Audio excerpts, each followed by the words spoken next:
SOS 아시죠? 점 3개, 줄 3개, 점 3개요. 모스 신호로 보낼 수 있는 쉬운 신호예요. SOS는 Save Our Souls 또는 Save Out Ship을 의미합니다. 전설적인 타이타닉호의 승무원들은 1912년 4월 14일 밤 2시간 동안 필사적으로 이 신호를 보내려고 노력했습니다.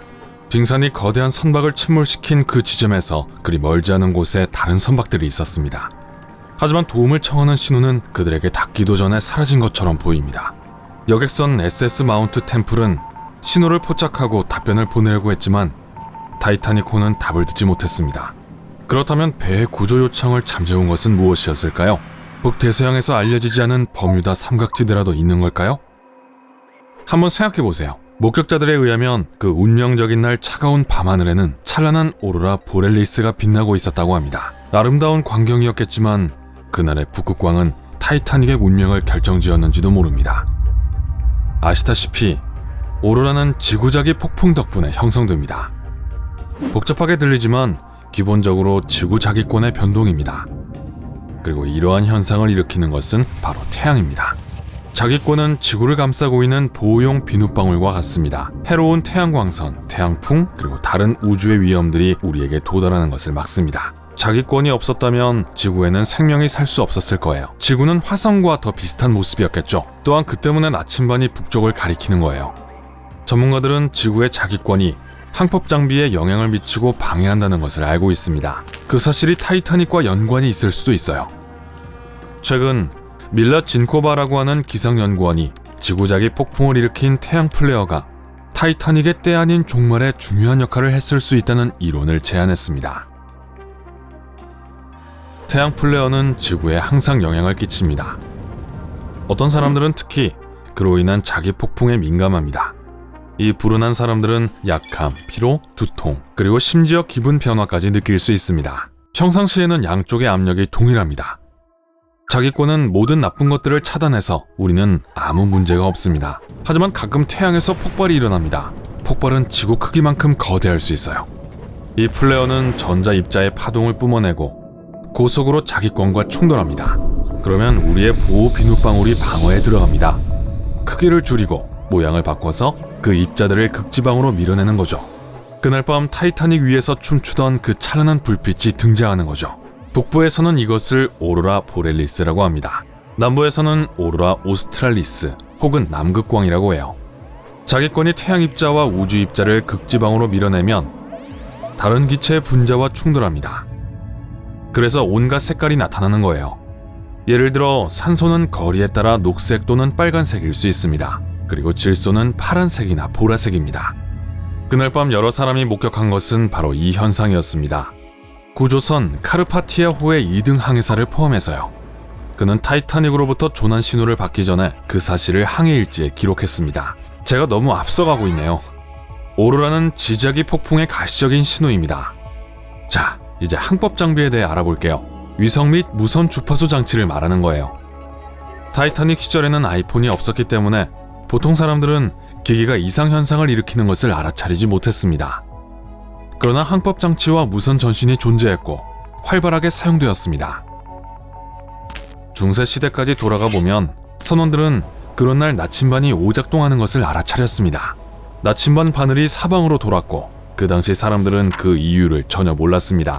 18세기가 돼서야 프랑스 과학자들이 이런 문제가 있는 날이 태양의 검은 반점이 일어나는 날이라는 것을 알게 되었습니다. 태양 플레어 미스터리가 해결되었습니다. 이제 타이타닉은 그 당시에 가장 진보되고 유명한 무선 장비를 가지고 있었습니다. 3200km 떨어진 거리까지 작동하는지 확인하기 위해 철저히 테스트했어요. 테스트를 통과했어요. 1912년 4월 10일 이 거대한 여객선은 사우스햄튼을 떠나 뉴욕으로 출발했습니다. 바로 다음 날 선원들은 빙산과 빙원이 표류하고 있다는 보고를 받기 시작했습니다. 그들은 좌표를 표시하기 위해 지도에 점을 찍고 안도의 한숨을 내쉬었습니다. 모든 골치 아픈 지역들이 타이타닉의 계획된 경로의 북쪽에 있었거든요. 하지만 2-3일 후 경고는 점점 더 남쪽 지역으로 이동하면서 이 거대한 배로 가까워졌습니다. 1912년 4월 14일 에드워드 스미스 선장은 빙하를 우회하기 위해서 남쪽으로 항로를 바꾸기로 결정했습니다. 이것은 결국 큰 실수였어요. 바로 자기 폭풍 때문이었죠. 만약 항법 장비가 오작동했다면 1도도 안 되는 작은 차이로 인해 선장의 실수로 배가 빙산 덩어리 쪽으로 향하도록 했을 수도 있어요.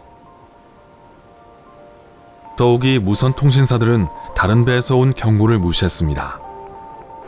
아니면 그냥 선장에게 전달하는 것을 잊었습니다. 무선 회사로부터 고용된 계약 직원들로서 호화 여객선에 탑승한 승객들로부터 돈을 받고 정보를 전송하는 것에 더 관심이 있었어요.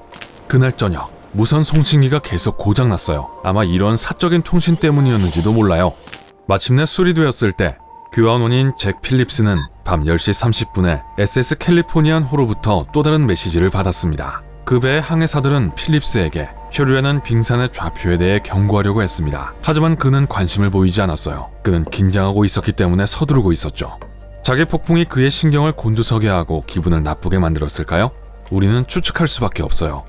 하지만 어떤 사람들은 이런 것들에 훨씬 더 민감해요. 날씨는 좋았어요. 바다는 고요했습니다. 물은 유리처럼 부드러웠습니다. 모든 경고에도 불구하고 배는 최대 시속 40km 이상의 속도로 항해했습니다. 1시간 후 타이타닉은 그 악명 높은 빙산과 충돌했습니다. 1912년 4월 15일 밤 12시 14분 타이타닉의 항해사들은 첫 번째 비상 신호를 보내기 시작했습니다. SS 캘리포니안호는 타이타닉호에서 불과 32km 떨어진 곳에서 항해하고 있었습니다. 쉽게 구조 요청에 응할 수 있었어요. 하지만 재난이 발생하기 10분 전에 캘리포니안호의 무선 통신사는 잠자리에 들었습니다. 배에서 모스 부호를 이해하는 유일한 사람이었는데 말이에요. 이 새로운 이론에 따르면 자기 변칙이 타이타닉이 다른 배에 보낸 메시지를 차단했을 수도 있다고 합니다. 예를 들어 SS 라 프로방스 기선은 침몰하는 배로부터 어떠한 신호도 받지 않았습니다. 하지만 타이타닉에서 800km 떨어진 곳에 있었던 또 다른 대형 여객선 올림픽호로부터 전송을 받고 있었어요. 그날 밤 신호가 좀 이상했습니다. 단순히 공중 어딘가에서 길을 잃거나 아니면 풀 수 없는 뒤죽박죽인 수수께끼와 같았습니다. SS 마운트 템플은 메시지를 받고 타이타닉을 돕기 위해 나섰습니다. 하지만 운명의 장난처럼 구조선은 얼음 속에 갇혔습니다. 배는 타이타닉의 마지막으로 알려진 좌표에 도착했지만 호화 여객선은 어디에도 보이지 않았습니다. 그렇다면 좌표는 정확했던 걸까요? 카르파티아 기선은 약 100km 떨어진 곳에 있었습니다. 12시 30분에 배 무선 담당자는 타이타닉의 승무원들에게 그들이 돕기 위해 서둘러 가고 있다고 말했어요. 구조로 유명해진 카르파티아가 전속력으로 가고 있었습니다. 하지만 여기 이상한 부분이 있습니다. 처음에 그들은 엉뚱한 곳으로 향했습니다. 자기 폭풍이 장비를 고장나게 했을 수도 있어요. 좋은 소식은 기선이 결국에 제대로 도착했고 승객들로 가득 찬 구명보트를 발견했습니다. 흥미롭게도 육지에 도착했을 때 카르파티아의 장비에는 아무런 문제가 없었습니다. 침몰 현장 주변에서 정전이 발생했습니다. 이후 조사는 무선 아마추어들이 신호를 차단했기 때문이라고 밝혔습니다. 하지만 현재 우리는 그렇지 않았을 수도 있다는 것을 알지만요. 진코바는 그 당시 사람들은 태양이 지구에 어떻게 그리고 어느 정도까지 영향을 미치는지 정확히 몰랐다고 설명합니다. 아무도 태양이 이 거대한 배의 항법 장비, 특히 그 당시 최고의 장비를 조작할 수 있다는 것은 상상조차 할 수 없는 일이었죠. 달이 한몫을 했다는 또 하나의 이론이 있습니다. 어떤 연구자들은 1912년 1월 달이 평소보다 지구에 더 가까웠다고 주장합니다. 이 때문에 매우 강한 조류가 일어났고 해수면을 상승시켰습니다. 매년 빙산은 그린란드에서 떨어져 나와 뉴펀들랜드 주변에서 멈춥니다. 하지만 그 해는 아니었어요. 물의 흐름이 증가하면서 3개월 동안 더 떠다녔습니다. 그리고 4월경에는 대서양 횡단 선박의 경로를 가로막고 있었습니다. 불행히도 그것은 거대한 타이타닉에게 재앙을 불러일으켰습니다.